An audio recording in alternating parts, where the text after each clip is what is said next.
Hello. Hello. Oye, Oh, kam na kuma? Jirtu. Jirtu. Aga. Jirra. Baru. Zimbaruu qaranii abbaa carraa jedhama. Tola isaa dhamti. Akkami carraa nurraa yaalte taa gidduu kana? Carraa meeqa nurraa yaalte? Sarra meeqaan kutee sadi. Qarshii dhibba ja'aan sadii kuttee? Maamila haaraadha moo durumaa yaalaa turte duraa? Yaalaan ture. Kara kamiin? Kara kamiin yaalaa turte? Kara kamii?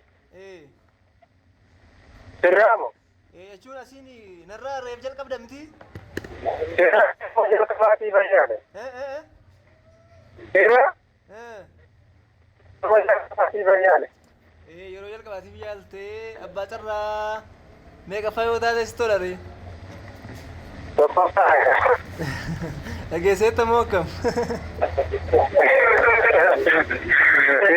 Sitti mani moo?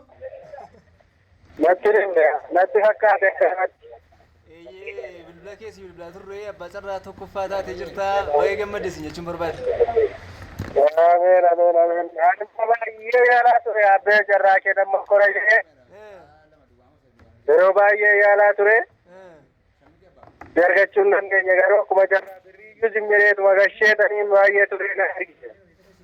Callistee akkasuma gaafa gatii bilbilan kaasteef callisamee gashameetu achumaan deebi'aa fi Asi garramu. baay'ee gammadee si jechuun barbaada biyyi keessa. Asi garramu. Asi jedhu. Hin dhaga'amu. Nagaama nagaamu moo Amma dhaga'amu. akkasii. Carraa kee yaaduufi. Mootikkaate kaase yaalii gochaa hin turre.